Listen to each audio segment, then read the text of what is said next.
Hello viewers, welcome to filmi craft. நான் உங்கள் அருண். அப்புறம் என்ன, வீக்கெண்ட் ஆகி போச்சு.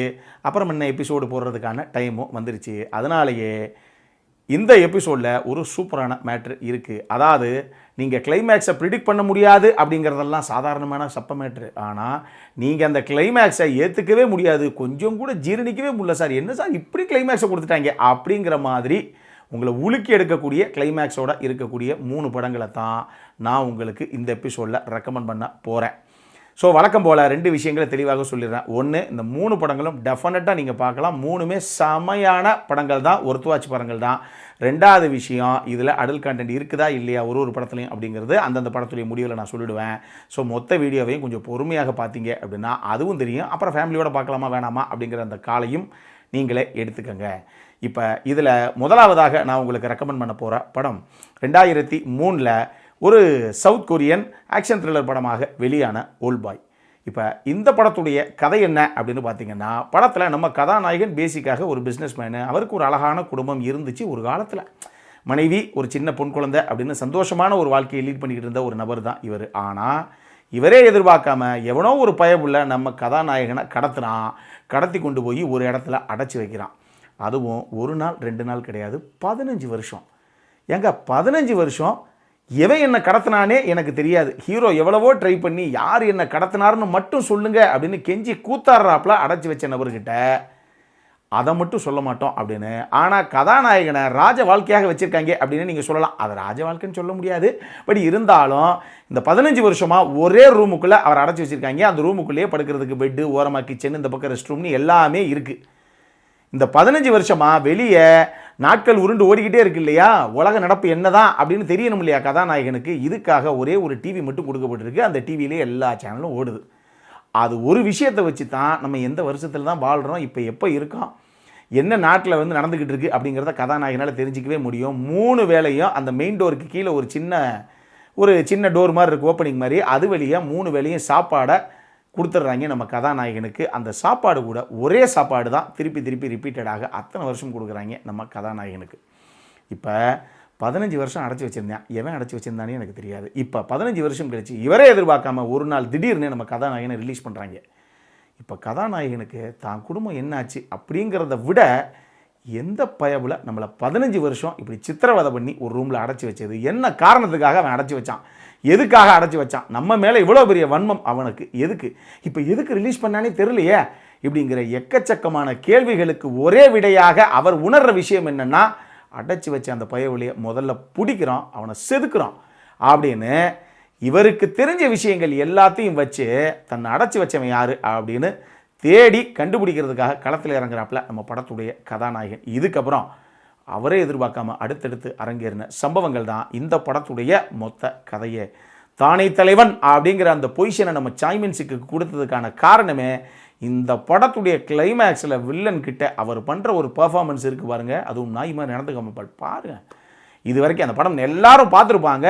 இது வரைக்கும் யாராவது 1-2 பேர் பார்க்கல அப்படின்னா இந்த படத்தெல்லாம் லைஃப்பில் மிஸ் பண்ணிடாதீங்க.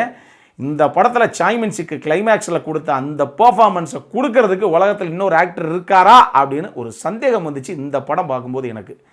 இன்றைக்கும் இந்த படத்துடைய கிளைமேக்ஸ் தான் நீங்கள் தலை சிறந்த நடிகனாக நீங்கள் ஆகணும் அப்படின்னா நீங்கள் பார்த்து அதை இமிட்டேட் பண்ணி கொஞ்சமாவது நடித்து பார்க்கலாம் அப்படின்னு முடிஞ்சால் நடித்து பாருங்கள். சத்தியமாக முடியாது, அவ்வளோதான் நான் சொல்லுவேன். அந்த மாதிரி ஒரு பர்ஃபார்மன்ஸு சாய்மின்ஸு கிட்ட இருந்து நம்ம கொஞ்சம் கூட ஏற்றுக்க முடியாத, டைஜஸ்டே பண்ண முடியாத ஒரு கிளைமேக்ஸு இந்த படத்துக்கு.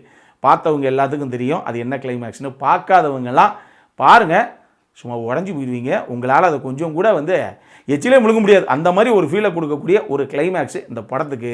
இந்த படத்தில் அடல்ட் கண்டென்ட் ஹெவியாக இருக்குது. இது ஃபேமிலியோடு பார்க்குறதுக்கு வாய்ப்பே இல்லை. 2வதாக நான் உங்களுக்கு ரெக்கமெண்ட் பண்ண போகிற படம் என்ன அப்படின்னா, 2010 ஒரு கனடியன் மிஸ்ட்ரி ட்ராமாவாக வெளியான இன்சென்டிஸ். இப்போ இந்த படத்துடைய கதை என்ன அப்படின்னு பார்த்தீங்கன்னா, இறக்கிறதுக்கு முன்னாடி தன்னுடைய கடைசி ஆசை என்ன அப்படிங்கிறத 3 லெட்டரை கடிதமாக எழுதி தன்னுடைய 2 பிள்ளைகளுக்கும் விட்டுட்டு போகிறாங்க ஒரு அம்மா. அவங்களுடைய மரணத்திற்கு பிறகு இந்த லெட்டர் கரெக்டாக அந்த 3 லெட்டரும் பிள்ளைங்க கிட்ட சேருது. இதில் ஒரு லெட்டரை எடுத்து அந்த பிள்ளைங்க படித்தா, அந்த 2 பிள்ளைங்களில் 2 பேருமே ட்வின்ஸு. இதில் ஒரு பையன் ஒரு பொண்ணு. இந்த 2 பேரும் முதல் லெட்டர் எடுத்து படித்தா அந்த லெட்டரில் என்ன இருக்குது அப்படின்னா, நீங்கள் 2 பேர் தானே எனக்கு பிள்ளைன்னு சொல்லி இத்தனை வருஷமாக நினச்சிக்கிட்டு இருக்கீங்க. கிடையாது, உங்களுக்கு முன்னாடி மூத்த பையன் ஒருத்தன் எனக்கு இருக்கான் அப்படிங்கிற ஒரு மேட்ரு அதில் இருக்குது. இன்னொரு விஷயம், இவ்வளவு நாளாக இறந்து போயிட்டாரு அப்படின்னு தானே உங்ககிட்ட சொன்னேன். ஆனால் உண்மையாக உங்கள் அப்பா இன்னும் உயிரோடு இருக்கிறாரு அப்படிங்கிற 2 விஷயம் அந்த லெட்டரில் இருக்குது. இதுக்கப்புறம் அந்த மீதி 2 லெட்டர் இருக்கு இல்லையா, தனித்தனியாக வருது. இந்த 2 லெட்டரும் ஒன்று பையனுக்கு ஒன்று பொண்ணுக்கு அப்படின்னு வருது. இந்த பொண்ணுக்கு வந்து சேர்ந்த லெட்டரில் இந்த லெட்டரை உயிரோடு இருக்கக்கூடிய உங்கள் அப்பா கிட்ட கொண்டு போய் சேர்க்கறது தான் நீ எனக்கு பண்ணுற கடைசி விஷயமே அப்படின்னு எழுதப்பட்டிருக்கு. பையனுக்கு வந்த அந்த லெட்டரில் உங்கள் அண்ணன் ஒருத்தன் இருக்கான், உங்களுக்கு தெரியாது இது வரைக்கும் அப்படின்னு நான் சொன்னேன் இல்லையா, இந்த லெட்டரை உங்கள் அண்ணன்கிட்ட கொண்டு போய் சேர்க்கறது தான் கடைசியாக எனக்கு பண்ணுற உன்னுடைய கடமை அப்படின்னு எழுதியிருக்கு. இப்போ தலையும் புரியாமல் காலும் புரியாமல் என்னது இது, எப்படி திடீர்னு 2 விஷயம் இவ்வளோ நாள் இல்லாமல் அம்மா திடீர்னு சொல்லுதே. சரி, கடைசி ஆசைன்னு சொல்கிறாங்க, இந்த 2 லெட்டரையும் கொண்டு 2 பேரும் சேர்த்துருவோம் அப்படின்னு சொல்லி 2 பேரும் ஒரு பிரயாணத்தை ஆரம்பிக்கிறாங்க. ஆளாளுக்கு ஒரு லெட்டரை எடுத்துக்கிட்டு. இதுக்கப்புறம் அவங்களே எதிர்பார்க்காம ஒரு அதிர்ச்சியான சம்பவம் அடுத்து கிளைமேக்ஸில் வேறு லெவலில் தெரிக்க விட்ட ஒரு சம்பவம் தான் இந்த படத்துடைய மொத்த கதையை. இந்த படத்தை பொறுத்தளவுக்கு கதையாக கேட்கும்போது ஏங்க ட்ராமாங்கிறது கரெக்டாக தான் இருக்குது, இருக்கும் போல ஏதோ அப்படிங்கிற மாதிரி இருக்குங்கல்ல. ஓல்டு பாய்க்கு கொஞ்சமும் குறையாத ஒரு படம். இன்கேஸ் நான் ஓல்டு பாயெலாம் பார்த்துட்டேன் சார், வேறு லெவல் படம், ஆனால் இன்சென்டிவ்ஸ்லாம் நான் பார்த்தது இல்லையே அப்படிங்கிற மாதிரி ஆளாக இருந்தீங்கன்னா கண்டிப்பாக பாருங்கள். ஓல்டு பாயை விட வேறு லெவலில் இம்பேக்டை கொடுக்கக்கூடிய, நான் சொன்ன மாதிரி உங்களால் ஜீரணிக்கவே முடியாத, கிளைமேக்ஸை ஏற்றுக்கவே முடியாத ஒரு படம். ஓல்டு பாயை கூட ஏற்றுப்பாங்க நம்ம ஊரில், இந்த படத்துடைய கிளைமேக்ஸை அக்செப்டே பண்ணிக்க மாட்டாங்க. அப்படி ஒரு படம் இது. இந்த படம் கம்ப்ளீட்டாக நான் லீனியரில் கட் பண்ணப்பட்ட படம். கொஞ்சம் நீங்கள் குழம்புறதுக்கான வாய்ப்புகள் இருக்குது. அதை மட்டும் மைண்டில் வச்சுக்கிட்டு கொஞ்சம் பொறுமையாக பாருங்கள். இந்த படத்தை டெஃபினட்டாக வேறு லெவலில் தெரிக்க விடுற ஒரு படம் இது. இந்த படத்துலையும் அடல்ட் கான்டென்ட் கண்டிப்பாக இருக்குது. நீங்கள் ஃபேமிலியோடு பார்க்குறதுக்கு வாய்ப்பே இல்லை. மூணாவதாக நான் உங்களுக்கு ரெக்கமெண்ட் பண்ணுற படம் எது அப்படின்னா 2023 ஒரு மலையாளம் கிரைம் மிஸ்ட்ரி த்ரில்லர் படமாக வெளியான இரட்டா. இப்போ இந்த படத்துடைய கதை என்ன அப்படின்னு பார்த்தீங்கன்னா, படத்தில் ஒரு ட்வின்ஸு 2 பேர் இருக்காங்க. ஒருத்தருடைய பேர் பிரமோத், இன்னொருத்தருடைய பேர் வினோத்.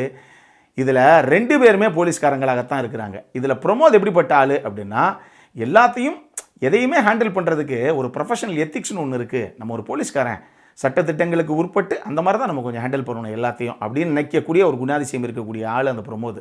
இந்த வினோத் இருக்காப்புலையே, அவர் கொஞ்சம் முன்கோபி, அவருக்கு எப்பயுமே வாயை விட கை தான் அதிகமாக பேசும், எதையுமே ரஃப் அண்ட் டஃப்பாக தான் ஹேண்டில் பண்ணக்கூடிய ஒரு ஆள் அவர்.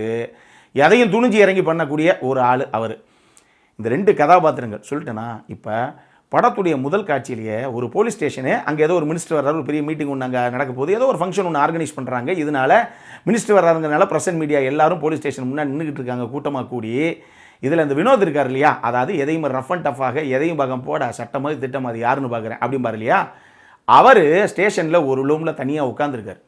அந்த ரூமில் அவர் தனியாக உட்காந்து ஏதோ டிவியை பார்த்துக்கிட்டு இருக்காப்புல. ஆனால் திடீர்னு உள்ளே இருந்து 3 குண்டு தெரிக்கிற சத்தம் வெளியே கேட்குது.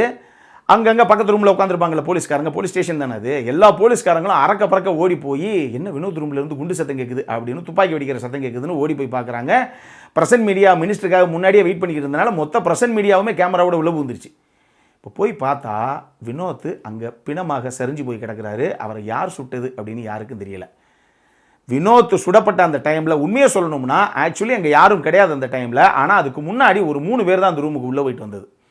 இந்த 3 பேரும் ஆளாளுக்கு ஒரு காரணம் சொல்கிறாங்க. இதில் ஹைலைட் என்ன அப்படின்னா, இந்த 3 பேர்த்தில் ஒருத்தர் காலிலேருந்து வயிறு சரியில்லைங்க, என்னத்தையோ சாப்பிட்ட போல தெரியுது, நான் அந்த ரெஸ்ட் ரூமுக்கு போயிட்டு வரேன் அப்படின்னு அவர் கையில் இருந்த துப்பாக்கியை வினோத் உட்காந்துருந்து அந்த டேபிள் மேலே அப்படி வச்சுட்டு தான் அவர் உள்ளே ரெஸ்ட் ரூம் போகிறேன்னு உள்ளே போனவர். வந்து பார்த்தா அந்த 3 குண்டும் அவருடைய துப்பாக்கியிலேருந்து தான் வெளியே போயிருக்கு. அதனால் 3 பேர்த்தையும் முதல்ல விசாரிக்க ஆரம்பிக்கிறாங்க போலீஸு. இதை யார் இந்த கேஸை கையில் எடுத்து விசாரிக்கிறதுனா, ட்வின்ஸில் இன்னொருத்தர் இருக்கார் இல்லையா பிரமோத், அவர் ஒரு போலீஸ் ஆஃபீஸர் இல்லையா, அவர் தான் விசாரிக்கவே ஆரம்பிக்கிறாரு தன்னுடைய சகோதரனுடைய மரணத்துக்கு எதன் காரணம் அப்படிங்கிற அந்த விஷயத்தை. ஆனால் கடைசியாக இந்த படம் கிளைமேக்ஸை ரீச் ஆகும்போது சும்மா தூக்கி வாரி போடும். நான் சொன்ன மாதிரி தான், நம்ம நினச்சாலும் ஜீரணிக்க முடியாது. என்னங்க இது இப்படி பண்ணிட்டாங்க, என்னங்க இப்படி ஒரு கிளைமேக்ஸை வச்சுட்டாங்க அப்படின்னு அந்த விமர்சனத்திலேயே கூட முழு விமர்சனம் இரட்டா நம்ம பண்ணியிருக்கோம். அந்த விமர்சனத்திலேயே நான் சொல்லியிருப்பேன், 2023 மலையாளத்தில் வெளியான இல்லை, இந்தியாவிலே வெளியான one of the best crime mystery thriller படங்களில் இதுவும் ஒன்று. அடிச்சு எழுதிடுவேன், வேறு லெவல் சம்பவம். ஆனால் நான் முதல்ல 2 படம் சொன்னேன் இல்லையா, அந்த 2 படங்கள்லேயே ஒரு படத்துலேருந்து கொஞ்சம் இன்ஸ்பயர் ஆன படம் தான் இந்த படம். இந்த படமும் இது வரைக்கும் பார்க்கல அப்படின்னா கண்டிப்பாக பாருங்கள். வேறு லெவலில் ஒரு கிரைம் மிஸ்ட்ரி த்ரில்லர் படம் இது. இந்த படத்தில் அடல்ட் கான்டென்ட் எதுவுமே கிடையாது. உண்மையாக ஒரு சில காட்சிகள் உங்கள் சித்தரிச்சிருக்கணும். ஆனால் எந்த விஷயமும் இல்லாமல் ஃபேமிலியோடு உட்காந்து பார்க்கக்கூடிய செம்மையான ஒரு படம். ஆனால் அந்த படத்துடைய கிளைமேக்ஸை ஃபேமிலி அக்செப்ட் பண்ணிக்கணுமே, அது மட்டும்தான் ஒரு மேட்ரு. மற்றபடி எந்த ஒரு விஷயம் கிடையாது. இது ஃபேமிலியோடு உட்காந்து நீங்கள் பார்த்து ரசிக்கக்கூடிய ஒரு தரமான கிரைம் மிஸ்ட்ரி த்ரில்லர் படம் இது. இது எல்லாத்தையும் தாண்டி இந்த 3 படத்துக்கும் ஒரு மிகப்பெரிய சம்பந்தம் இருக்குது. நான் சொன்ன மாதிரி 3 படத்துடைய கிளைமேக்ஸ்லேயுமே ஒரு பெரிய ரெசம்பிளன்ஸ் ஒன்று இருக்கும். அந்த ரிசம்பிளன்ஸுங்கிறத நான் சொல்லாமல் தான் நம்மளால் டைஜஸ்டே பண்ண முடியாத, கொஞ்சம் கூட ஏற்றுக்க முடியாத, ஜீரணிக்க முடியாத கிளைமேக்ஸ். என்ன சார் இப்படி இல்லாமல் படம் யோசிப்பாங்க? கதை யோசிக்கணுமே, அப்புறம் இல்லை நீ எக்ஸிக்யூஷனுக்கு போகிறதுக்கு. இப்படியெல்லாம் கதை எழுதுனா ஆடியன்ஸ் அக்செப்ட் பண்ணிப்பாங்களா அப்படிங்கிற ஒரு விஷயமே எழுத ஆரம்பிக்கும் போதே அந்த ரைட்டருக்கு தோணிடும். அப்படி அக்செப்ட் பண்ணிப்பாங்களா அப்படின்னே தெரியாமல் ஒரு ஸ்கிரிப்டில் கை வச்சு 3 படமும் சக்கப்போடு போட்ட படம். அதனாலேயே இந்த படங்களில் 3 படங்களில் எந்த படங்கள் பார்த்துருந்தாலும் சரி, இல்லை எல்லா படங்களுமே நீங்கள் பார்த்துருந்தாலும் சரி, தயவு செஞ்சு இதில் ஏதாவது ஒரு படத்தை யாராவது பார்க்கல அப்படின்னா கூட அவங்களுக்கு அந்த சஸ்பென்ஸ் கடைசி வரைக்கும் இருக்கட்டும்.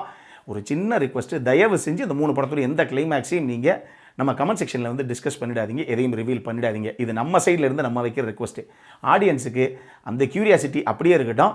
அந்த படம் பார்த்தோம் அதே மாதிரிங்கிறாங்க, இதில் என்னவா இருக்கட்டும் அப்படிங்கிற ஒரு ஆர்வத்தோடய பார்க்கட்டுமே, பார்த்து ஜாலியாக என்ஜாய் பண்ணட்டுமே. அப்புறம் என்ன, இதே மாதிரி இன்னும் சூப்பரான இன்னொரு எபிசோடோட அடுத்த முறை உங்களை சந்திக்கிற வரைக்கும் இட்ஸ் அருண் சைனிங் ஆஃப்.